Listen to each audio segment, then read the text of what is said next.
¿Cómo están? Bienvenidos a Última Mirada. Bueno, hoy día el día en que todo el mundo va a estar un poquito en ascuas, muy interesado en la elección entre Kamala Harris y Donald Trump. Vamos a conversar con Jorge Saad. Él es el director del Centro de Estudios Internacionales de la Universidad Católica. Muchas gracias por estar con nosotros, Jorge.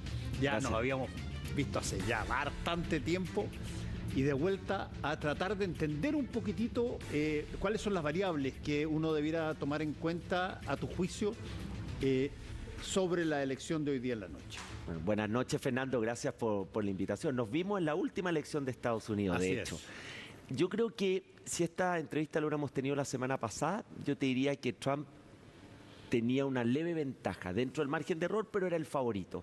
Pero han ocurrido ciertos hechos en los últimos días que hacen que esta elección, que ya es reñida, sea más incierta aún. Uno, el voto latino, especialmente lo que ocurrió en el meeting en Nueva York, cuando se habla de Puerto Rico como una isla flotante de basura. De basura. Sobre todo por la señal que eso puede dar al voto latino, que siempre ha sido de tendencia demócrata, pero que está más ajustado a esta elección.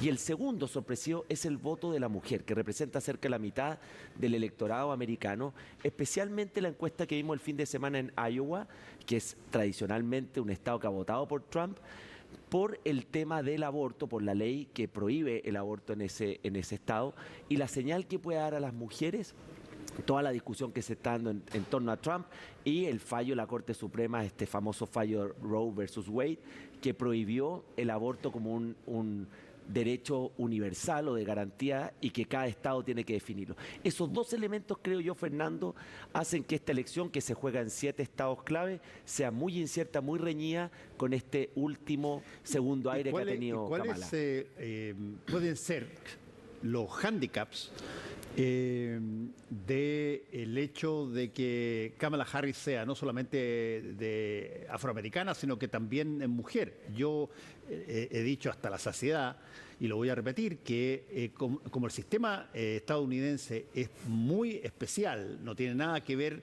con el sistema nuestro, donde quien saca la mayor cantidad de votos es elegido presidente o presidenta. Allá no, allá hay un colegio electoral y siempre cito el caso de Hillary Clinton, de que sacó 3 millones de votos más que Donald Trump y perdió. Y antes también, tú me lo habías recordado, había pasado una cosa similar con George Bush y Al Gore el 2000. Y Al Gore el año 2000. ¿Qué tanto esas características especiales del modelo norteamericano de elección eventualmente pueden también darse hoy día? Yo diría que hay varios elementos. El primero es que la votación de Trump siempre se ha subestimado. El 2016 en todas las encuestas perdía Trump. El 2020, si bien perdió por un margen mucho más ajustado y en medio de una pandemia que echó la economía abajo, que era el gran activo de Trump. Entonces, un primer tema es la votación de Trump siempre se ha subestimado, y en esta elección las encuestas están más reñidas que en las dos anteriores.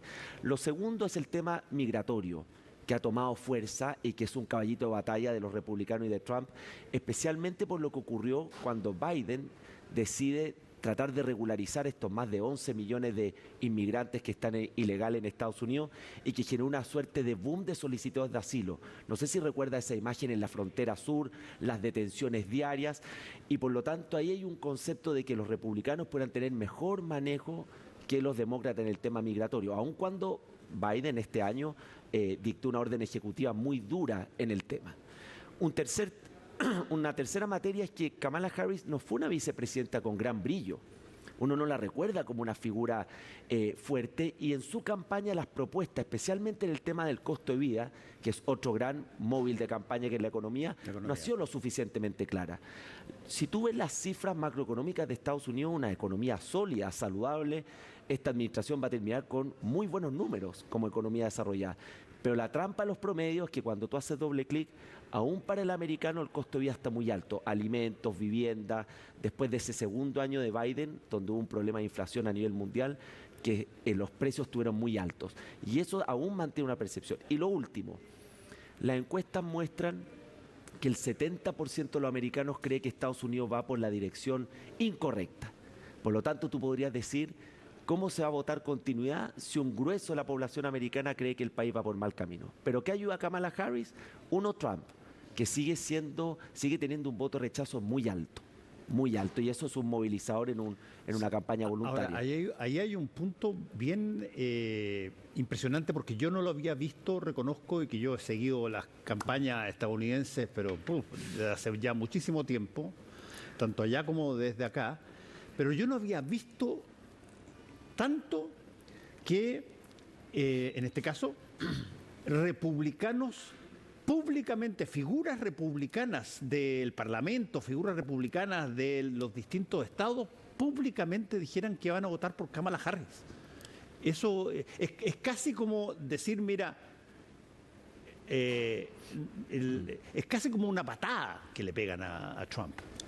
Sí, por este percepción negativa que también genera Trump, y porque ese tipo de señales lo que buscan es que esta sea una elección, nuevamente un plebiscito sobre Trump, como fue la del 2020, que más que un voto convencido hacia Biden, fue un voto anti-Trump. Cuando se cae en ese eje, aumentan las posibilidades de Kamala Harris. Pero si tú ves, Fernando, el 2016, donde Trump le ganó a todos los candidatos, entre comillas, del establishment republicano en las primarias, y donde también todos decían en los medios de comunicación cómo va a ganar este señor, y termina ganando, creo que estas señales de republicanos que apoyan a Kamala Harris no alcanza a tener la fuerza de este efecto sorpresivo que ha tenido Trump. Lo que te iba a preguntar, Claro. Si es que estas son señales que eventualmente pueden convencer a más estadounidenses. Creo que, como te dije al comienzo, el voto latino, con lo que ocurrió con los puertorriqueños y el tema de la mujer, van a ser más decisivos en una elección muy reñida e hiperpolarizada. Ahora, estamos hablando de persona, Kamala Harris todavía no la conocemos mucho, es vicepresidenta, Claro. por cierto, pero no la vicepresidencia, ¿para qué estamos con cosas? En Estados Unidos, históricamente, incluso la han tratado como el cargo más importante que nunca se ve. Exactamente. Pero lo que sí es cierto es que Trump tiene ciertas características que eventualmente pueden generar la idea de que con él, porque lo ha planteado, pueden haber más conflictos bélicos, por ejemplo, en el mundo. Hay más sensación de, llamémoslo así, un gobernante de mano muy dura. ¿Qué tanto eso puede significar algo en una elección? Por una parte, efectivamente a Kamala Harris no se le ve como una líder mundial potente, porque nunca se ha puesto a prueba en esas capacidades, pero uno no asocia la candidatura de Kamala Harris como una líder mundial. En política exterior no tiene trayectoria, a diferencia de Biden, que estuvo muchos años, décadas, en la Comisión de Relaciones Exteriores del Senado.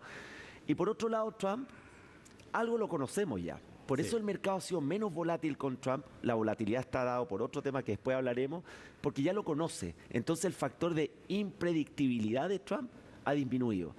Pero claro, tú dirías, con los conflictos que están abiertos hoy día en el mundo, la guerra de Rusia en Ucrania, Trump ya ha dicho no queremos seguir financiando esa guerra, lo que podría forzar a una negociación, que hoy día significa a Zelensky renunciar al 20% de su territorio en caso de que se allanara a lo que está planteando Rusia, donde ejerce su derecho. Luego tenemos el conflicto en Medio Oriente, que la gran duda es si va a escalar o no. Tenemos otros temas en la situación de Taiwán, siempre tensa, y el enfrentamiento con China. Que fíjate, Fernando, que con China las políticas de Biden no cambiaron mayormente. Las tarifas entre los dos países siguen altas, pero el estilo, la forma, este estilo de la zanahoria y el garrote que tuvo Trump en relaciones internacionales claramente puede generar un cuadro de mayor inestabilidad, y eso tiene consecuencias para Estados Unidos y para el mundo en general. Tú has dicho que no consideras de que el gobierno estadounidense, gane quien gane, le presta demasiada atención a América Latina. Exactamente. A ver, ¿por qué? Porque si tú ves los últimos gobiernos desde Obama a la fecha, la política exterior hacia América Latina, con la excepción de México, no ha variado mayormente. No hay definiciones que muevan la aguja sustancialmente. Pueden haber matices, como enfrentar el tema migratorio con México, con Centroamérica, el combate al narcotráfico, ciertas situaciones en general de actividades ilegales e inmigración. Pero no hay un cambio muy radical, porque América Latina no es la prioridad de política exterior de Estados Unidos, no es ni para los demócratas ni para los republicanos. México hay que poner atención obviamente en el tema migratorio y la renegociación de este nuevo tratado, el TECMEC, que tiene con Canadá y que se renegocia el 2026. Pero creo que América Latina tiene que mirar otro tema, que son los efectos indirectos. Por ejemplo, ¿qué ocurre si se endurece el enfrentamiento entre China y Estados Unidos, que son nuestros dos principales socios comerciales? Así es. El impacto de eso en los precios de los commodities. ¿Qué ocurre con el precio del dólar si hay una nueva guerra o una nueva ola de alzas de aranceles, que pudiera eso favorecer a un fortalecimiento del dólar, pero encarecer también los costos de los bienes que se exportan? Imagínate Chile, que su segundo socio comercial es Estados Unidos. Y lo que ocurra con estos conflictos que están dando vuelta en el mundo. Por lo tanto, yo creo que América Latina es más vulnerable a los impactos indirectos, es decir, a la posible o mayor inestabilidad global que impacta en un continente donde sus dos principales socios comerciales son China y Estados Unidos, y un país como Chile que es abierto al mundo. Ahora, y yo esto que te voy a preguntar lo he mencionado bastantes veces, y mucha gente que nos está viendo probablemente me lo ha escuchado decir, pero me parece razonable que cuando hay personas que tienen una disposición, si tú quieres, yo te diría, de superioridad estratégica respecto de los demás, y que entra en conflicto o en situaciones con países potentes, cuando hay hoy día 12 países que tienen poder nuclear, y Estados Unidos, de todos, es el único que los ha usado en una guerra, y la competencia para llegar a la presidencia de Estados Unidos es a ver quién es más duro con nuestros adversarios, quién es el más tajante en no perdonar nada. ¿Qué posibilidad hay de que eso todo derive en una situación mucho peor en materia internacional? Creo que hay un factor adicional, que es lo que va a ocurrir en el Congreso. A ver. Porque si bien el presidente de Estados Unidos es a la vez el jefe mayor en materia de defensa, acá también hay un Congreso. Y el Congreso hoy día está en control, la Cámara de Representantes, de los republicanos, por estrecho margen. Y el Senado, que se renueva en un tercio en esta elección, por los demócratas. Hay que ver qué va a ocurrir ahí. Un escenario es que queden las dos mayorías republicanas, donde Trump prácticamente no tendría freno y contrapeso. Pero lo más probable es que nuevamente se compartan o se dividan el control entre demócrata y republicano, y ahí, por lo tanto, tú necesitas en ciertas acciones bélicas una autorización o una concomitancia, un apoyo del Congreso. Entonces tenemos que ver cómo queda eso configurado, y por lo tanto cuánto Trump podría o no ser unilateral en estas materias. Donde sí yo creo, Fernando, que puede ser muy unilateral en la política comercial, en esta pasión que tiene por los aranceles, donde podría decir, por ejemplo, voy a establecer un arancel de 10% a todas las exportaciones hacia Estados Unidos. Eso afectaría a países como Chile. O voy a llevar a 60% los aranceles con China. China ya tiene problemas con su economía, tiene un problema estructural con su población, por el envejecimiento, entre otras cosas. Veo por ahí mayores factores de incertidumbre, y en el corto plazo, y esto es muy importante, Fernando, ¿qué es lo que va a pasar el martes en la noche? ¿Va a haber un reconocimiento de los resultados? ¿Vamos a tener que esperar varios días? Eso, te adelantaste a mi pregunta siguiente, porque ya pasó una vez. Ya pasó. Con Biden pasó, y hubo un ataque al Capitolio que, todos lo pudimos observar. ¿Qué tanto se ha aprendido de esa lección, sientes tú? Que la principal potencia del mundo no sepamos si se van a reconocer o no los resultados, habla de la crisis, que muy bien lo trata Joaquín Fermanduá en una columna hace una semana, de esta crisis que está experimentando política y social Estados Unidos desde los años 60 en adelante. Esta mayor polarización social, la disfuncionalidad política, esta como cultura tribal. Los republicanos creen que todo lo de ellos es bueno y todo lo del resto es malo. Y lo mismo ocurre con los demócratas, entonces no hay acuerdo en absolutamente nada. Yo creo que un escenario reñido va a ser difícil conocer los resultados el martes y probablemente el miércoles, y lo alarguemos. El editor de Fox News decía, nosotros esperamos que el sábado estén los resultados. Y eso puede dar nuevamente un cuadro de no reconocimiento de resultados, de violencia política, lo tuvimos en enero del 2021, y que por lo tanto tengamos que esperar a diciembre cuando se reúne el colegio electoral, o incluso a enero cuando la Cámara de Representantes y el Senado reconocen al nuevo candidato. Al menos yo creo que si esto es muy reñido, va a costar tener los resultados con prontitud. Otra cosa que creo que es interesante es las competencias que se han desarrollado en materia económica. Sí. Y sobre todo, más que en materia económica, en materia de, llamémoslo así, de acceso y fabricación de tecnología. Esa es otra de las peleas que tiene con China. Sí. La gran competencia tecnológica. La gran competencia tecnológica y están cruzados. Por ahí leí en alguna parte que casi todos los meses había una acusación de que te estaban suplantando o copiando modelos que no habían, en fin.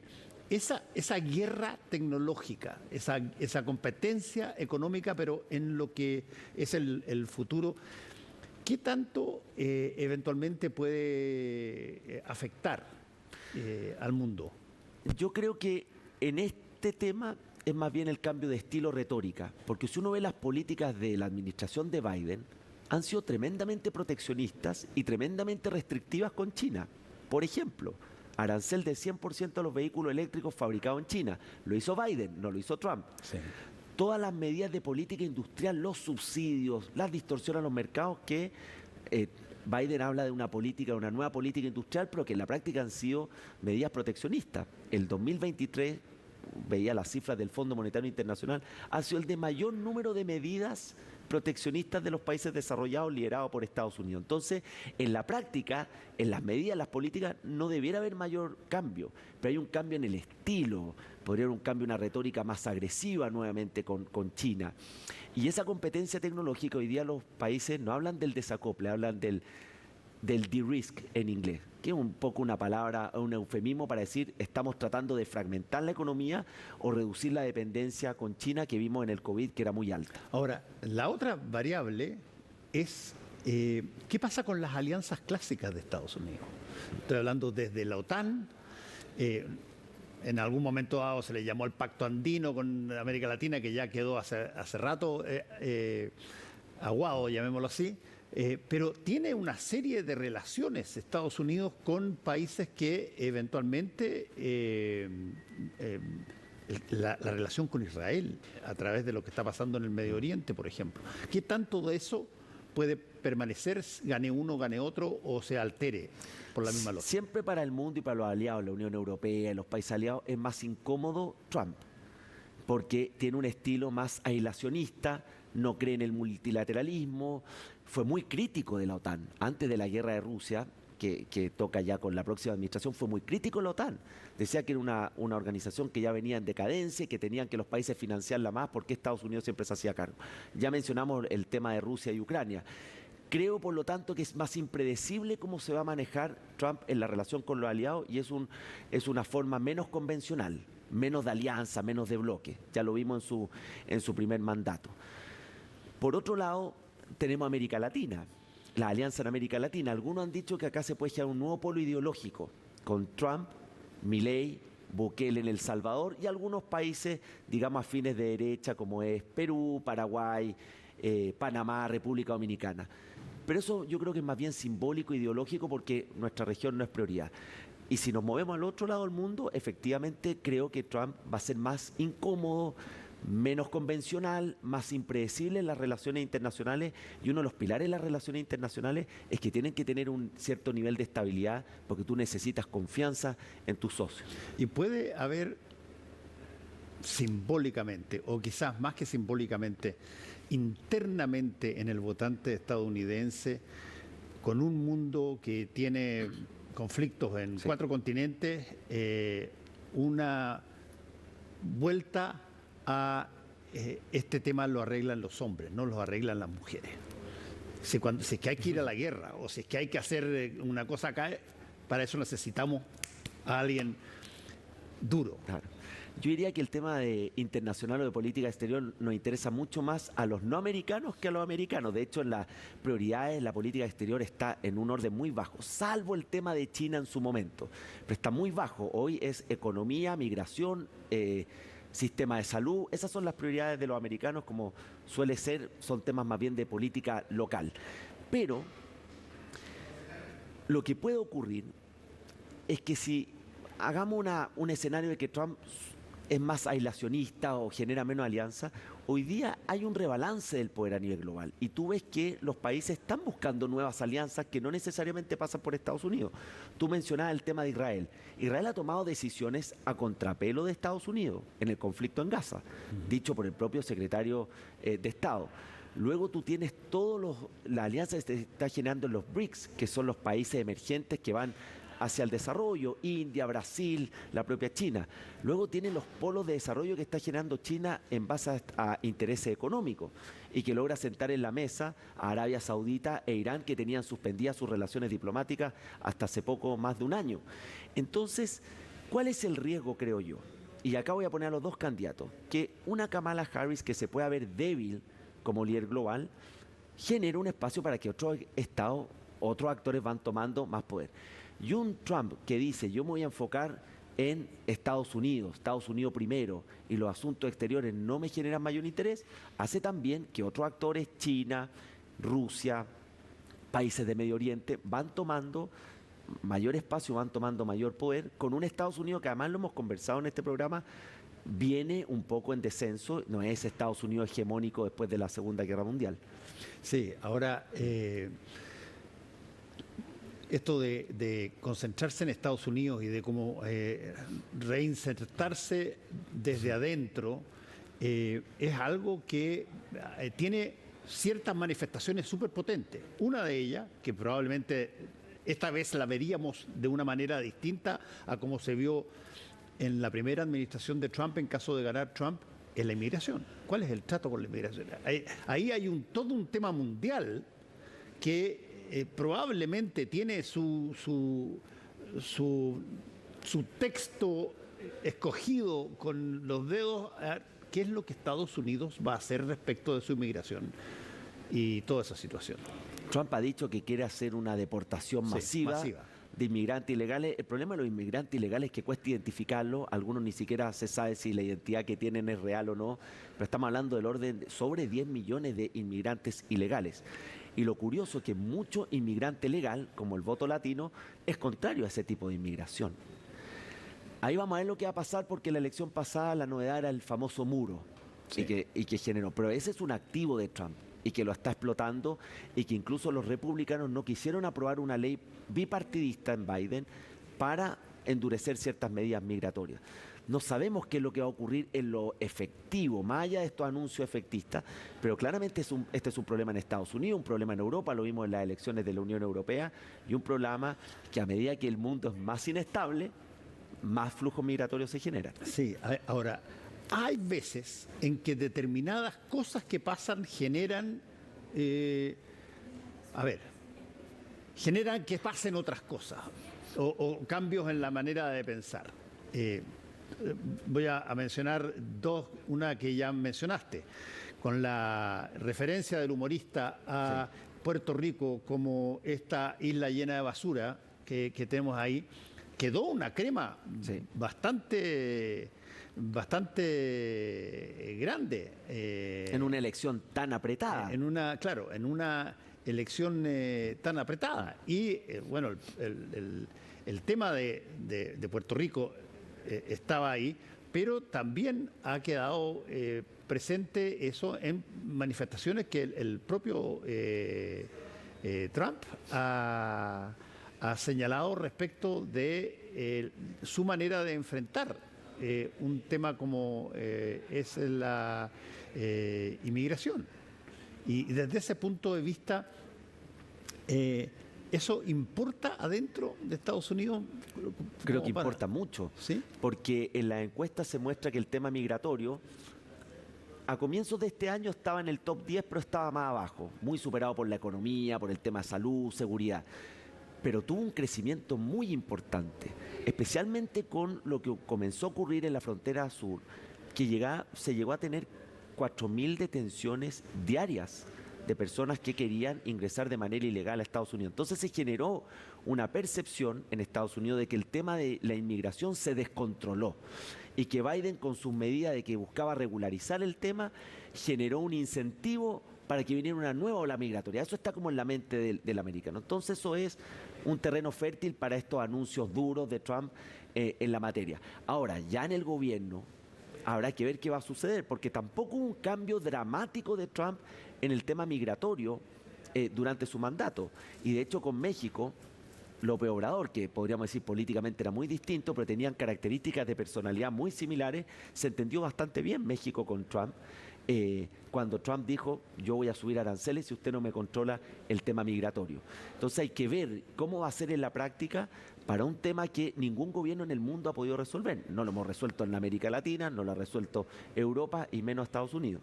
Sí, tú has mencionado ya varias veces esto de aplicar castigos con aranceles, digamos, Sí. O con algún tipo... Es que es la debilidad de Trump. Claro, algún tipo de costo económico Sí. para quien no está haciendo lo que a la posibilidad de que Trump pueda ser reelecto. A ver, ¿con cuántos países más o menos Estados Unidos tiene problemas de este tipo? Oye, porque yo creo que no solamente están los aranceles, también están lo que conversamos, por ejemplo, este deseo de trasladar el futuro de progreso de los automóviles de vuelta a Estados Unidos, que ha sido muy enfático en eso y dejar de mirar a China y a todos esos copiones, como le dice. Claro, porque Trump tiene uno de sus grupos de apoyo, son los llamados blue collars, que son la clase obrera, industrial, donde tiene una adhesión muy fuerte en muchos de los estados clave. A ver, Trump ha dicho en su programa que quiere tener un arancel plano, fijo de 10%, que no lo tiene con todo el mundo. Por ejemplo, con Chile tenemos un tratado de libre comercio que es de arancel cero. Después habrá que ver en los detalles qué pasa con los países que hay contratado. A China quiere aumentar.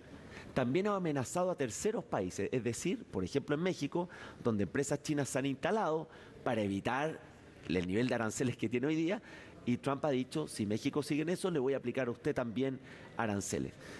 Ahí hay una fuente de incertidumbre que puede generar alguna inestabilidad en los mercados. Pero si tú ves, el gobierno actual de Estados Unidos también ha sido enormemente proteccionista en distintos tipos de medidas. ¿Qué es lo que podría ocurrir? Que Trump ocupe esta herramienta con su retórica cuando tenga discrepancias con la Unión Europea, cuando tenga discrepancias obviamente con China o con cualquier país que le parezca incómodo lo que está haciendo para los intereses de Estados Unidos. Última pregunta. Sí. A ver, yo encuentro interesante percibir frente a una persona tan claramente expuesta y además que no trepida en dar a conocer lo que piensa, como Donald Trump. ¿Qué características puede tener una persona como Kamala Harris, ex fiscal del estado de California, actual vicepresidenta de la nación, pero que evidentemente las diferencias en montones de variables son tan brutales? ¿Cuáles son los puntos fuertes de Kamala Harris respecto de Trump para los estadounidenses? Creo que primero, mayor continuidad en la conducción del país y de su política exterior. O sea, un elemento de menor sorpresa. Segundo, una mayor adhesión del voto de la mujer, el voto femenino y el voto latino, que lo vamos a ver en la elección, si es que es como lo están diciendo las encuestas. Por lo tanto, un tipo de liderazgo más amistoso con distintos grupos. Tercero, que ya viene de un periodo de gobierno como vicepresidenta, pero que en la campaña, y lo hablábamos antes del programa, ha sorprendido. O sea, el segundo aire de los demócratas es gracias al cambio de candidato, si no esta era una carrera corrida por parte de Trump. Entonces tú podrías decir, si ella en 4 meses sorprendió de una u otra manera, considerando su desempeño de vicepresidenta, pudiera también sorprender como presidenta. Y lo cuarto es que esta estructura de alianza, de la forma de relacionamiento que tradicionalmente ha tenido Estados Unidos, deberá ella continuarla. Yo creo que todavía hay dudas de ella como figura de presidenta, pero esos elementos yo pienso que pudieran aspectarla en un gobierno en la medida en que tenga un buen secretario de Estado que forme buenos liderazgos como su vicepresidente, que se ve que es muy complementario a ella. ¿Y hay alguna, esta es una pregunta que es muy difícil de contestar, supongo, porque es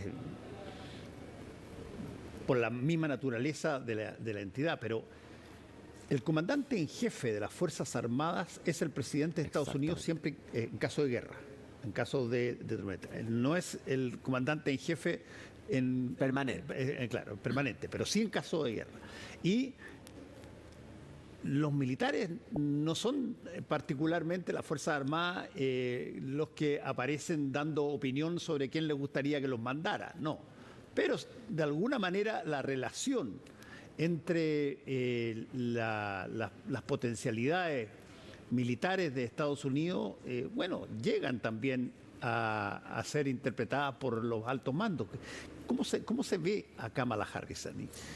Muy institucional, creo yo. Y si tú te fijas, la relación entre los poderes en Estados Unidos bastante institucional. Es un país que tiene freno y contrapesos más allá que en el gobierno de turno. Por eso, cuando Trump fue presidente y se enfrenta con el director del FBI o con la Reserva Federal, llamaba la atención porque uno no está acostumbrado a eso en Estados Unidos.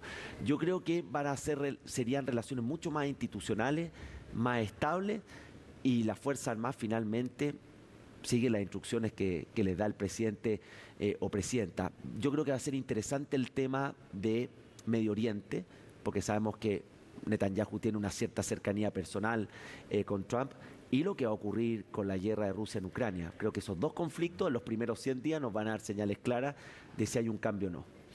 Jorge, muchas gracias por haber estado con nosotros hoy día aquí en Última Mirada. Muchas gracias por la invitación. Estaremos atentos a ver qué es lo que pasa.